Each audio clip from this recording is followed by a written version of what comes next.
Good morning, good afternoon, good evening. We welcome you, whatever time and wherever in the world you are listening. We are pleased you have found us. You are now listening to Inside the Bunghole, a podcast taking you on a journey through wine. Together, we will learn more about this wonderful elixir of life. So raise your glass to welcome your hosts and partners in wine, Pam and James. You are now Inside the Bunghole. We are back inside the bunghole with Pam, James, with Armand. And we have a fun guest, one that we are excited to talk to. Who's pouring already? He's pouring already. Go ahead and introduce yourself, introduce the winery, and tell us what you're pouring. My name's Brian Marquez. I'm the winemaker for Weins Cellars. We are a winery here in Southern California, in beautiful Temecula, California. We're about an hour, 20 minutes from here, maybe hour 30, depending on traffic. But winery's been around for about 20 plus years in Southern California. Started in Lodi, actually, early 2000s. It started in Lodi, and then 2003 they bought the property down here because most of the family actually lived down here. So instead of driving up and doing everything up north, they were down here. But today we're going to start with our Blanc de Blanc. This is a Method Champenois sparkling wine that is produced out of Hillsburg. Welcome inside the bunghole. They have Temecula in the house. Temecula's in the house. We got some local talent. Very nice, very refreshing. Yeah, I'm never gonna say no to a bubbles. Yeah, we found when we do events, if you're the person with bubbles, you get the most attention. And we were actually known for, we've had 3 different sparklings on the list. Our big flagship was one that we make that's called Amor d'Orange. It's a sparkling wine with like a kiss of orange essence. That's like a mimosa in the glass, like nice, beautiful, fragrant orange blossom. And we got really popular, but it's not for everybody, So us as winemakers, we were like, hey, we want a traditional sparkling wine.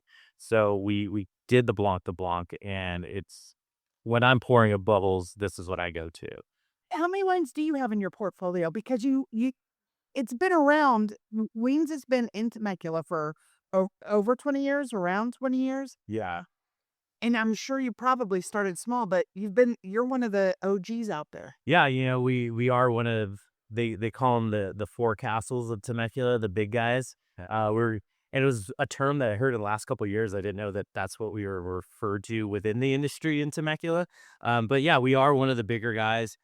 We work with 32 different varieties in-house, and depending on the year, we've done anywhere from 80 to 100 SKUs. Wow. Yeah, I think our largest harvest that we did on site, we did 580 tons. And at that point, we were doing it all. I mean, we're making dry whites, off-dry desserts. I do a white port, actually a fortified white wine. Any sourced fruits or all from your... In the last year, I actually got some fruit from Cucamonga, because Lopez Ranch, like if you know anything about Lopez Ranch's Inn, if you have the opportunity to ever work with it, it's the old bush vines that are off the 15 in Ontario, Rancho Cucamonga, that date back like pre-prohibition. So it's blown up in the natty scene. You see a lot of people work with it. Yeah, Cucamonga Ranch. Carol Shelton works with it, and she's like the goddesses in. So I had the opportunity. I met Dominic Galliano. His family manages that stuff, and I got to work with that Zen the last couple of years. We do still have a few wines on the list. If you ever see anything that says California, it's because we're still getting that Lodi fruit. When we started in Lodi, we still had that vineyard. Our director of winemaking and his dad planted that vineyard, and we'd still bring that fruit down and make wine with it here in Temecula. What was your... It's my... It's your turn. I'll give it up. How did you get into the whole wine business, my friend? Where did you start at? I was 22 years old, and I was bartending weddings at the winery. I got hired to be an event bartender. Wintertime came around. I was a young dad. I got a head start. So my son was about 2 years old when I started working at the winery, and I wanted to get more hours. So I started working with the vineyard crew, and I actually did the vineyard install at one of our flagship vineyards when we did the expansion. Not thinking it would go this far. No, I was just trying to pick up hours. Yeah, pick up hours. Feed the baby. Exactly. And then one day they brought me into the cellar, and I started was like, oh, this is cool. And I was just labor, right? And then they kept me on the vineyard crew. I got sold. The production/vineyard department got me and a case of beer, and in return, they got the vineyard manager's wife and sister to do banquets. So I was a bargaining chip. They liked me because I worked hard. I spoke Spanish, so they were like, That's very helpful. yeah. So the vineyard team all thought I was a white kid till I started speaking Spanish with them, and then they found out my mom was from Mexico, and then they just took me in, and it was great. It wasn't work, I got to get these afternoon breezes in Temecula, and just sometimes you take a step back and you're walking the vineyard, you just take a breath in. It's like, yeah, I could do this. And in the course of all that, was there a mentor in there that you were working with, or anything that came to the winery that you were? So our then winemaker, who's the founding winemaker, was Doug Weins, who is, I owe everything to him and the Weins family. So Doug was the winemaker, and then his brother Danny was the vineyard manager, and they both kind of took me under their wing. The same thing, Weins? the Weins family. The Yeah. Guns Weins. Yeah. So they took me in, and they both kind of mentored me, and they saw me as just a working dad trying to, so that they took me in, and I kept getting pulled into tastings with them, and that's kind of where it led into taking off and kind of just coming up from being a cellar hand on the bottling line to being production manager, cellar master, assistant winemaker, and here we are, 19 years later, the winemaker. So what did you find? What do you find from seeing it from all directions, like what you went through to get to where you are? It was kind of funny because the whole time I worked there, especially having a young son, my dad's like, you got to find another job. Like, this isn't going to go anywhere. So when I look back now, and then, you're in the other room and you hear them on the phone, oh, he's doing great, he's here and there, and it's like, okay. But it was just, I never thought it would be this way. So looking back, it was just, I never thought I'd make a career out of it. And then now I'm just like, how did I end up here? And sometimes I sit at the table with these when it's judging wines, and I'm like, still, how am I here? I don't, the imposter syndrome's gone, but it's still like, it was a fun road, and it's just fun. I still love being in the cellar. I'm in there with the guys. I don't, I'm not a work order kind of winemaker. And we're definitely a team. And that's how it always was with Doug and his son Joe, was like, hey, come hang out, I even spent a Father's Day with them on his Father's Day, and we've always were close. One of them was in my wedding. And when did you where did you get to the point where you started being creative, being your own winemaker instead of following what you've been taught? You kind of are going off on your own and developing the wines that you're making now. So it was like in 2013, they were like, hey, we want to see what you can do. Make the Chardonnay. Like, I don't like Chardonnay. So go ahead, you can make the Chardonnay, make it your own. So I did. And that was like one of the Chardonnays that we got a review that Wine Enthusiast was like, hey, this is one of the best Chardonnays that I can remember in recent years to come out of Temecula Valley. Were you nervous during the process? Well, they were still there, but they were just like, run with it. And then that's kind of how the progression happened. Was I'm still nervous every year. I mean, I sit down in the cellar, and my wife's like, are you coming home? I was like, I'm just finishing this up because I'm staring at a tank. Because this decision is going to affect 2 years. But it was that. And then they're like, okay, once you start making all the whites. And then once they started seeing what was being, and the way the customers took to our brand and how we elevated them, they put more trust into me, because I'm the first non-Weins winemaker in the history of the winery. So they put a lot of trust into me to be a part of their family business. So yes, it's always nerve-wracking, but the reward, you get to taste wine like this, do fun things like this. It's like, sometimes this is what we get to do for work today, And he said that Chardonnay won an award. It was like rated over 90 points in Wine Enthusiast by Matt Kettman, and he was just like, And that was your first go round? yeah. That's a crazy. Yeah, even this year, been making wine for the winery for years. This is the first year I made the Bursameter, and I made an Arneis as well. And then our Arneis that's getting released was just given 97 points and a double gold at OC Commercial Wine Comp. And I never worked with the grape before, so it's like, great. We always try to make every vintage better, but it's just like the standards there. Do you think the portfolio's too big? Would you like to kind of condense it just to making 5 types of varietal? It's being like, or feeling like, being that kid that had ADD and stuff like that, having all these different things to work with actually keeps it fun. Okay. Like, I think I get bored. And I think for being in somewhat of a tourist-driven wine economy in Temecula, destination town, having an expansive portfolio is our benefit because we have a wine for any person that walks through that door. I was going to ask you about that. Temecula, I know, they focus more on the experience in not so much having wine sold wholesale or retail or wherever. What do you think is going to get Temecula to that point where they're going to be able to distribute everywhere nationwide and be a successful brand? Do you think it's the farming, or do you think it's just the climate isn't, Or marketing? Because I don't see them on a lot of store shelves or a lot of. And that, I think, is a lot of it is by design because, like, we sell 99% of what we do direct to consumer. So we haven't had to go into that outlet. When you have 1,000 people come in on a Saturday, you don't need to be on that shelf. That when we started doing small distribution, it was more of a marketing expense for us. It wasn't a way to move volume or do stuff like that. We have gone to that now, some of us big guys, but for a lot of the little guys, it's still like you want to have those people come in. You want them to experience it. So You make things, the clubs. you make a lot more money on that other than wholesale. Wholesale, you have to lower your price. Yeah, the wholesale is like you walk into a store and it's like, how do you stand out? And that's So you stand out. and you have that tough job. This is where I'm glad not to be in the tasting room or like have a sales job, knocking on those doors and trying to get that in. And it's like, we know the wine quality is there, but sometimes it's like, I've got shelves full. What am I going to do with this? And the hard part is, it's Temecula.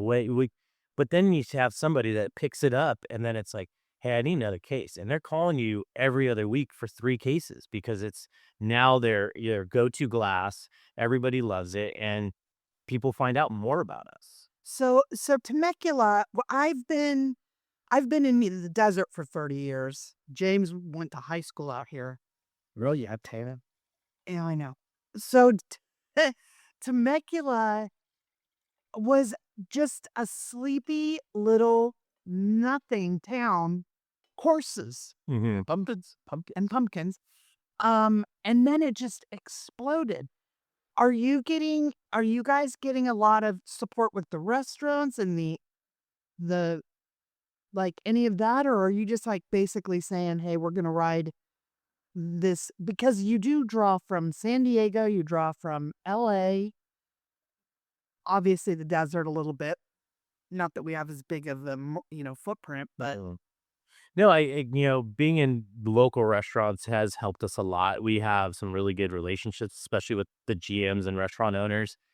we had this in here. This crowded, we poured our sauce over the white crowded. Yeah, Is this Viognier, a Pinot Grigio? What's in this? I'm looking at it right yeah. I think it's Viognier, Pinot Grigio, Muscat, and Fiano. Muscat. It's got a very interesting nose. It's very floral. People, they smell this and they think it's going to be sweet because it's so pronounced. And then you hit it. And this is where the style that we created is we make crisp whites, right? Really honeysuckle, man. Yeah, you have that freshness that there's the tropical fruit, there's mango, but on the palate, you have crisp acidity and it's balanced. You're not having this syrupy, textury thing that you would expect with something this aromatic on the tropical side. So we're going to take a quick commercial break. When we get back, I want you to answer me a question as far as your palate going from bartender. Yeah. and wine- how it developed and what did you have to overcome and what did you learn and what were aha moments. We'll do that after we come back. Yes. All right. If you want to know more about Inside the Bunghole, join us on all our social media platforms. You can get a revisit and view all the latest posts, giveaways, and information on this podcast. Simply search Inside the Bunghole on Facebook, Twitter, or Instagram. Like, share, and subscribe. Leave a comment. We would love to hear from you. Or you can email us at insidethebunghole@gmail.com. Thanks for tuning in, and visit our website at insidethebunghole.buzzsprout.com, where you can always find our latest podcast and past episodes. Cheers!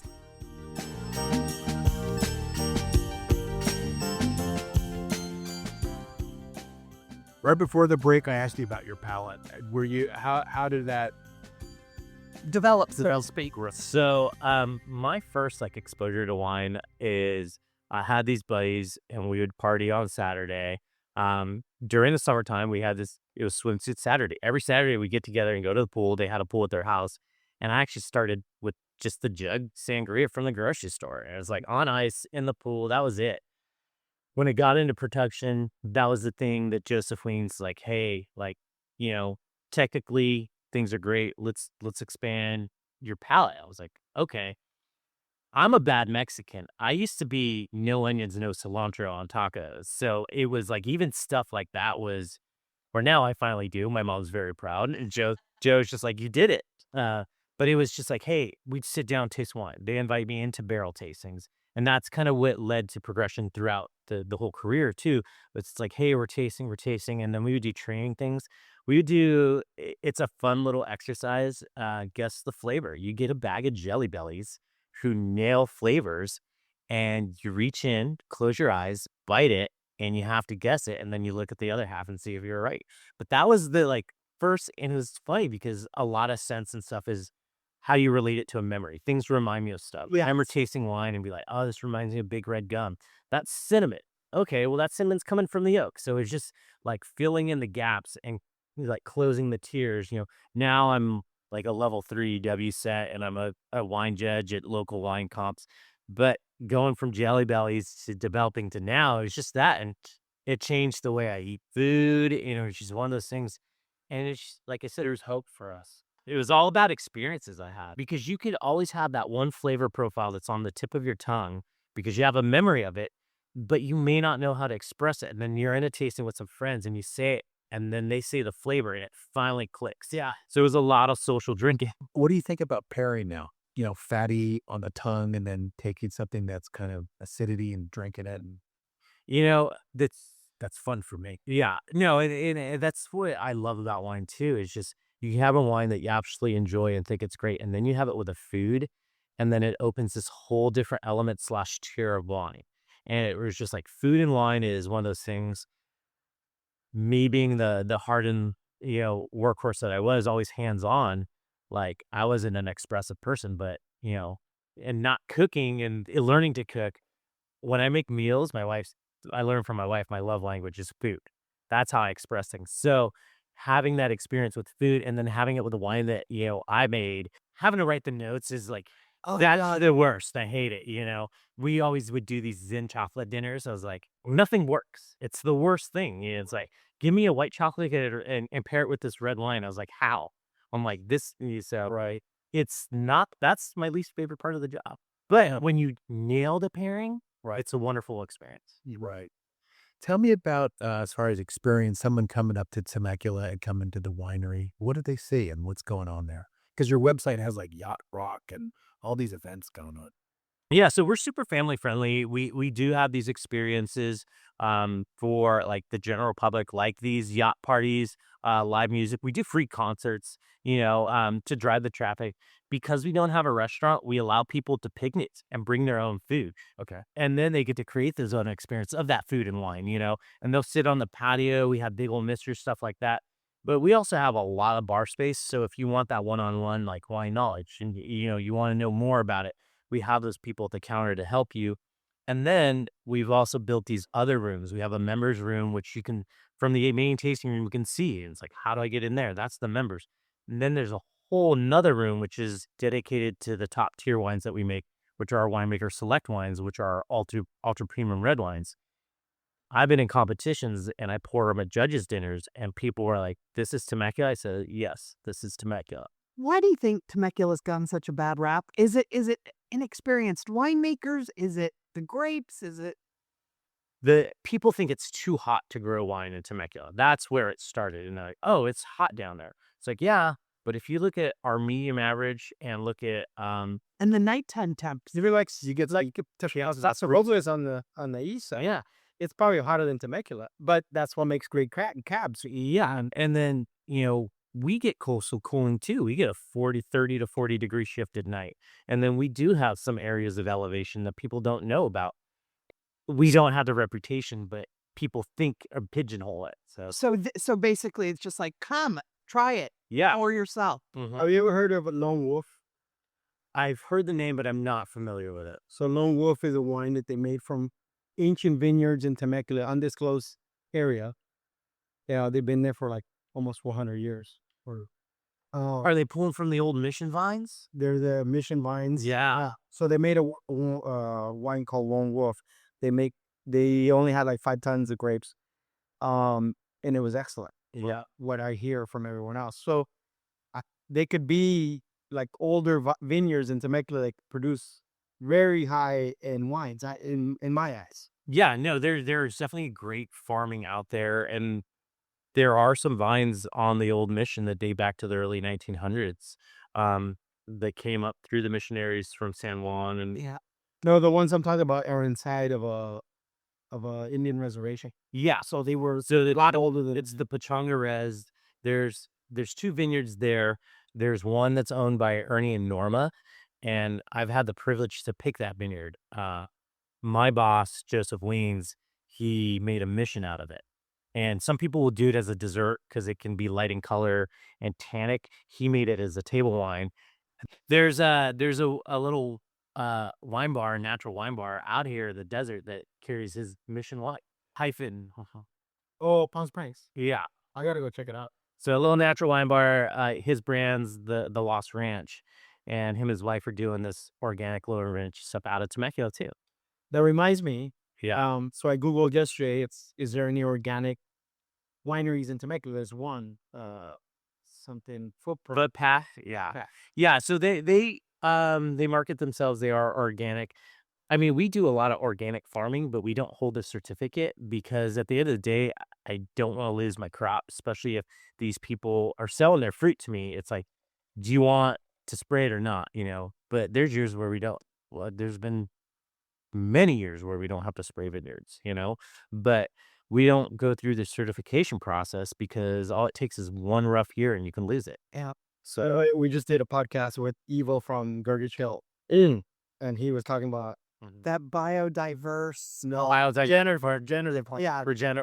I think everybody's doing that, in one way or another. It is about like anything we do. That's why people drive electric cars now. It's how taking care of things. But, a lot of people do it, but now it's about greenwashing, and it's like, oh yeah, we're doing it too because they want to get that foot traffic. But it's Absolutely. like, why are you doing it? Like, what's your real reason for doing it? No, Is it's it about like I got to tell you, I've done an experiment with drinking California wines, and then European wines, and like having a night, one of those nights where you drink a lot of wine.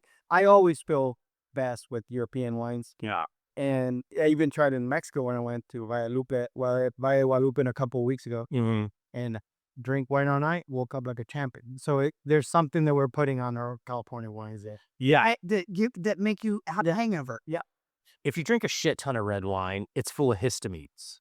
And I don't recommend this, but like when I do barrel tastings, I'll take a Benadryl and then it doesn't affect me. I'm one of the few people that's not affected by Benadryl, but it helps my sinuses. Like when we used to have a brewery and when breweries blew up, we go and drink IPAs, and like a beer and a half in, I couldn't breathe because I got so congested. It's from the hops, the histamines in the hops. So sometimes, I could drink white wine. I drink bottles of white wine and then not have a problem because there's no, histamines from the pigments and the skins. But, that's where it's just, I don't know how much of it. So red wines have histamines. Yeah, from the skin contact. Okay. So if we learned something. We learned something. Very good. So we're gonna take a break, but when we get back, I want to talk to you about barrels, shopping, and all that. So we're gonna be right back after this. If you want to know more about Inside the Bunghole, join us on all our social media platforms. You can get a revisit and view all the latest posts, giveaways, and information on this podcast.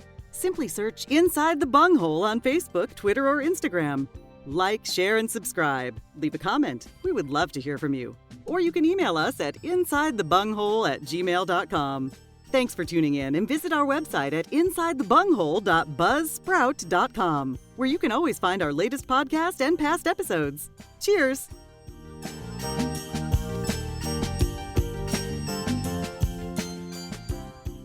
All righty. Welcome back, everybody. Thanks for staying with us. Barrels. Barrels. So that was kind of one of those other things that got handed off to me as I came into the program. Was like, hey, I don't want to deal with the sales reps, so you get to place all the barrel orders. Here's the artwork. Make sure they meet this and this and that. And then I started getting these really good contacts with them. They take me out to lunch, but barrels became kind of how I built the program. So we work probably with 8 different cooperage companies. We use standard barrels, the ones that are 59, 60 gallons. And then we actually use cask. So barrels are the spice racks for winemakers. Like I had mentioned that we have this honeycomb system at the winery.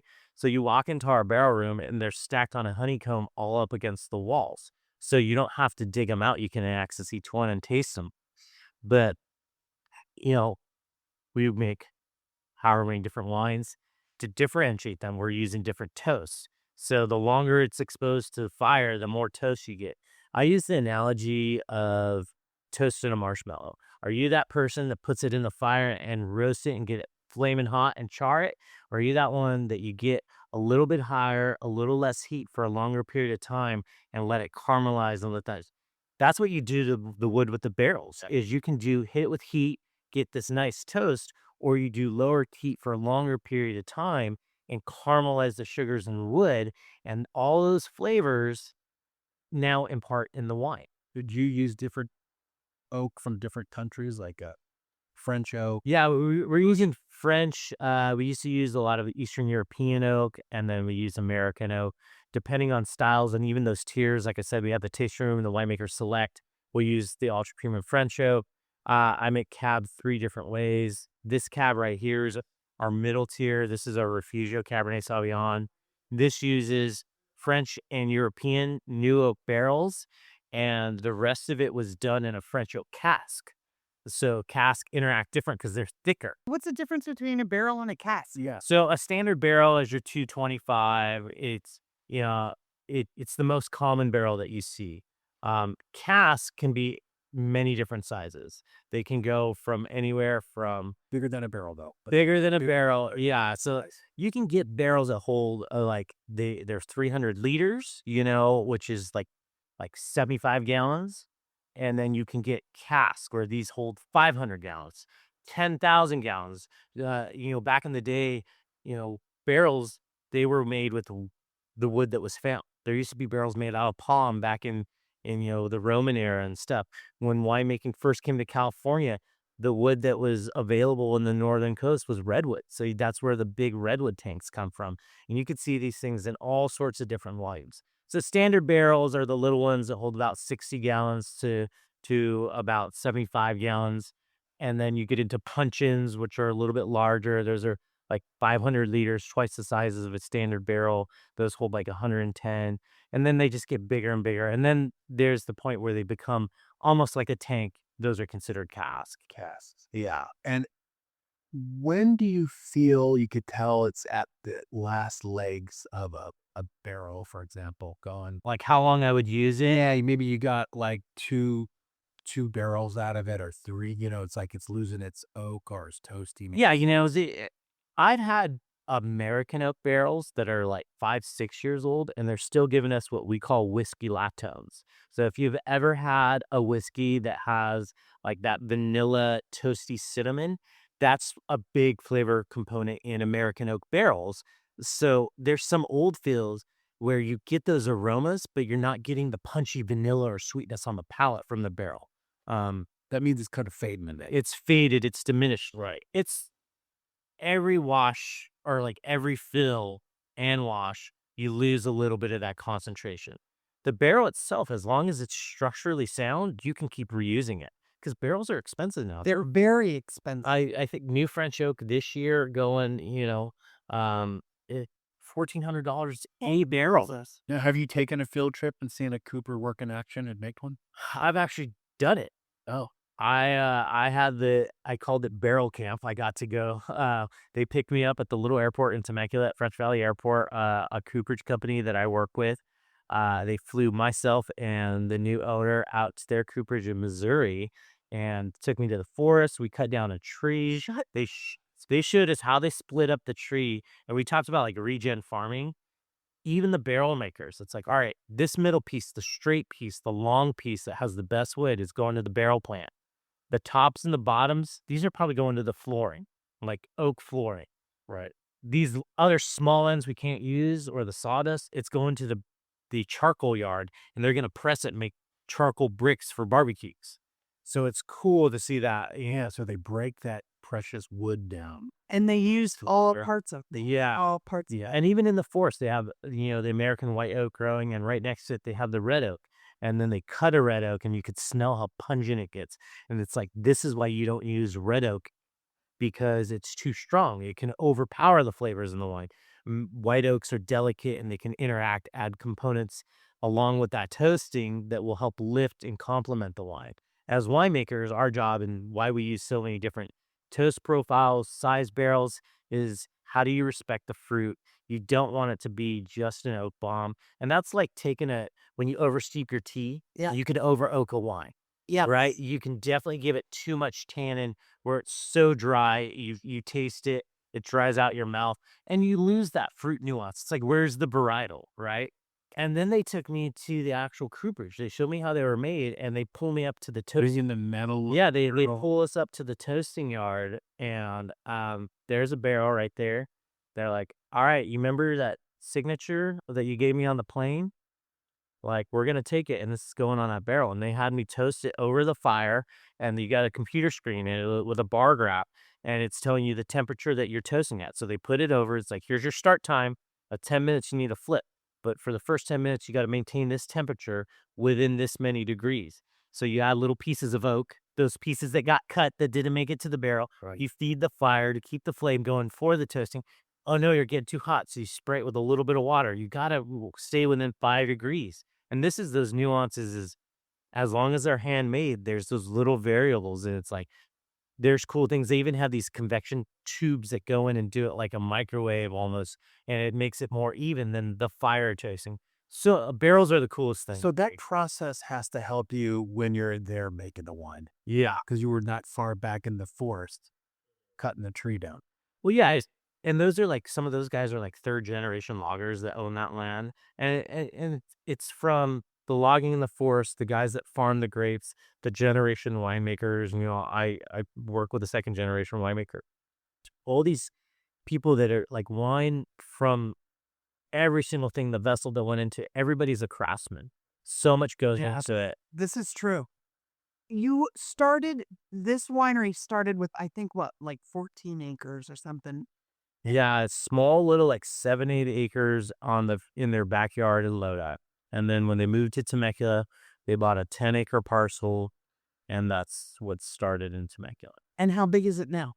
Now we're farming like 80 acres between our 3 different locations. At our peak, we were doing like 26,000 cases a year through the winery, and we bottle it all on site. Most of your traffic is in-house. Yep. So it's one of those things that, you can find us at a restaurant here and there, little wine bars, but the core of our selection, there's probably 32 wines on the list right now. You can taste all those in the tasting room. Well, we're going to have to go down there. Yeah. So we're going to take a little break, come back. Well, and then we'll wrap it up. Wrap it up. Yeah, we'll tell you. We'll talk about this cap. Yeah. Yeah. Okay, we'll come right back. If you want to know more about Inside the Bunghole, join us on all our social media platforms. You can get a revisit and view all the latest posts, giveaways, and information on this podcast. Simply search Inside the Bunghole on Facebook, Twitter, or Instagram. Like, share, and subscribe. Leave a comment. We would love to hear from you. Or you can email us at insidethebunghole@gmail.com. Thanks for tuning in, and visit our website at insidethebunghole.buzzsprout.com, where you can always find our latest podcast and past episodes. Cheers!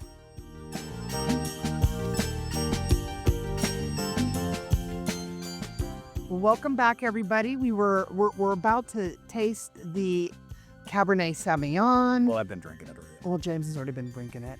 Go figure. James jumped ahead. So we just got a little tidbit from the Peanut Gallery that you guys you're making a debut in the Coachella Valley at a very magical place. You want to tell us a little bit about that? So yeah, I had the privilege of the people from Story Living that is going to be out here in Rancho Mirage. As they build, they're opening this. They have their own on-site little wine bar, and we're going to be featured in their wine bar. Very cool. That's Catino. Oh, yeah. And when is that due to open up? October of this year. Wow. So yeah, the first phase will come out. I don't know how big it is, but it's definitely cool to be a part of it. We're actually, one of our sparkling wines is featured in not downtown Disney, California Adventure.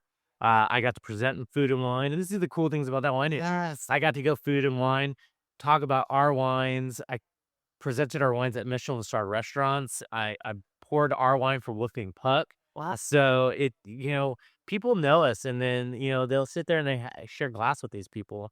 And, we started with a big sign in front of the winery. That's where a lot of people would stop because we had a sign that said Big Reds. And that was what we were known for. So that's why when the whites came up and the whites started performing really well, we kind of ran off ahead of everybody else because we offered the whole gamut. But we are always known for reds. This is our Refugio Cabernet Sauvignon. This was our flagship cab when I started. Joe's dad, Doug Weins, started this. The name comes from, we have a vineyard at a horse refuge. So it's a horse refuge in the hills of Temecula. We call it La Cresta. And it was a family up there. They had Cabernet Sauvignon, and we started working with it. And then it kind of evolved into its own brand, this tier. Refugio? Yeah, the Refugio. Because I have, Yeah. and I know I have some bottles at my house, and I got to be honest with you, I didn't realize that it was from Weins. Yeah, I thought I saw it. You've seen this at my house. Yeah, so we have a Refugio Cab, Refugio Malbec. Then we have one called the Untamed, which is a Bordeaux blend, Merlot, Malbec, Cabernet Sauvignon. Depending on the harvest, I'll get a little bit of Petit Verdot in there as well. How many varietals are you growing? About 32. Wow. So And they each have their own little plot of land. yeah, some of these vineyard owners, they reached out to us. So you'll see this one's grown, produced, and bottled by us. Like, we do everything. We're farming it. And when you say bottled, do you have that bottling truck show up? No, we own our own line. Like I was saying, I ended up in the cellar. It was to feed cases into our little bottling line. Okay. But yeah, we have a team. I have two other guys that are at the winery, Antoine and Eddie, that work in the cellar with me. Those guys are like the workhorses behind me, and it's fun. We have a lot of fun. Those guys are on the line too. I'll come in. It's like, hey, you guys want a break? They're like, no, we're gonna finish it up. I'm like, sure. I was like, no, take a break, and then I'll hop on because I told you I like get in the cellar. But those two guys, they we all have a lot of fun. Right. They throw in some tunes and bottle. But this was a fun cab because we wanted to make cab, and that's what Joe's dad wanted, was to show people you can make really nice Bordeaux's in Temecula Valley, because they're telling it, oh, it's too hot. No, you could do it. And this was a double gold at the Chronicle this year, I think. It's very nice. It's very smooth. It's not too high tannins. That's a easy drinking. So we're going to tie it all together. You remember I told you we have those casks? Yeah. I aged this in the European oak, French oak barrels to get those sweet aromatics and build some tannin structure. But I used the casks to add these fine tannins that add length to the palate. So this is a 2021, but it's integrated and smooth and velvety. They're still tannin, but they're really fine, silky tannins. That's from using those elements of a cask. Right. Now, every day, do you learn something new and go, I will never know everything about this? Yeah, I mean, I started just hands-on and learning, and then I went and chased other certificates and got them. But there's still days now where I'm just like, and my daughter, when I finished my last one, she's like, oh, are you done with school? I was like, yeah. It's an open-ended question because there's still so much to learn. And, the fun thing is coming to like wine stores like this. It's like, you'll look at something on the shelf. It's like, well, what is it? It's like, I know, but it's like, I know the name, I'm familiar, but I don't know it, you know? And that's the cool thing is whether it's as a winemaker or as a wine drinker, there's so much to learn about wine. How does it feel now to actually be to be picked to judge wines? Like be a, that's kind of weird. Sit like, who am I? Yeah, my first one was really fun because I sat down and I'm sitting across from like the Southwest director of line and training for Total Wine. Oh my gosh. And I'm like, oh, like to like California. He's like, no, I'm like the Bay down to Texas. I was like, okay, shit, you know. And now he's a friend of mine, you know. I have wings. Yeah, I go. Yeah, and it was my first competition. The same thing. I was like, okay, but I got a tap from another winemaker who recommended me, and the chair called me, and she was talking and filling me out, not realizing that it was an interview, Right. and she's just like, all right, cool. And then I got the call from somebody else. Then I got the call from somebody else. And, being a kid in the wine industry, it's like I'm showing up and I'm sitting down and I'm having lunch with Heidi Barrett because she's judging here too one day, And I'm just like, it didn't hit me till later, and it's funny. I'm still that kid that fans out on meeting other people in the industry because they've done it for so long. So sometimes you sit at these round tables with judges and you're right there. And I've had somebody pull me around this year. It was cool after this recent competition. Our wine steward that was just our hand. She's like, "This is your second year here?" I was like, "Yeah." And she's like, "I thought you had been doing this for years. The way your commentary, the way that you advocated for wines." And that was when they reached out to me. It's like they want you to advocate for wines because people send these wine in because they want a medal and they think it's great. And she's like, you spoke up and you fought for these people, and the notes that you were giving, judging wine's cool, especially international competitions, because it's like, all right, there was a week where I did 2 competitions in 1 week, and it's like I probably tasted 300 to 400 wines this week from around the world. It's like people are like, how do you do it? I was like, well, one, you spit everything because this is when it is a job, you know? Yes. And then there's one where you're like, oh, this is really good. And you maybe take a little drink. Right. What a fun journey, man. Yeah, it's not over. Great journey. And so if I am can I get your wines pretty much anywhere in the U.S.? The best place to buy our wine other than the tasting room is our online store through our website, weinscellars.com. All our curtain wines are on there. And, fun little stores like this around California, restaurants as well. But the go-to is weinscellars.com. Weinscellars.com. And wine club looks like a lot of fun. Oh, yeah, it's great. We talked about those concerts. Those are the ones that are open to the public. Then we have events that are just for the club. And but it's definitely the Weins family.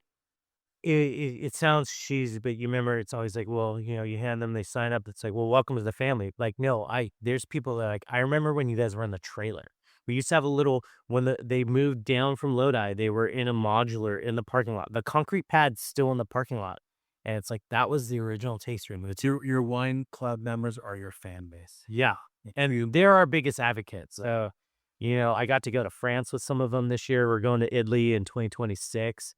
And it's one of those things that it's just like, same thing. It's like, I walk out and they're just excited to say hi. I'm just like, you're included in their family. I told you, it's all about moments. And that's the coolest thing about wines, is you don't know how many moments that you were a part of that people will remember. Yes, absolutely. Well, cheers, man. So much for joining us. The wines have been great, really good. I hope the whole region really does become a destination. Well, it is a destination.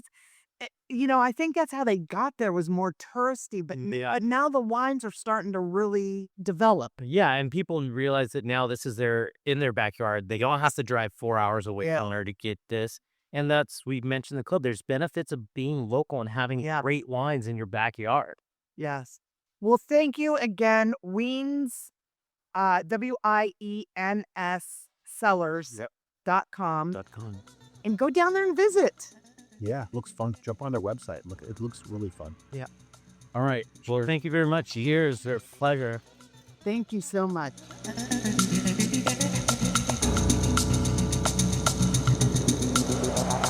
If you want to know more about Inside the Bunghole? Join us on all our social media platforms. You can get a revisit and view all the latest posts, giveaways, and information on this podcast. Simply search Inside the Bunghole on Facebook, Twitter, or Instagram. Like, share, and subscribe. Leave a comment. We would love to hear from you. Or you can email us at insidethebunghole@gmail.com. Thanks for tuning in, and visit our website at insidethebunghole.buzzsprout.com, where you can always find our latest podcast and past episodes. Cheers!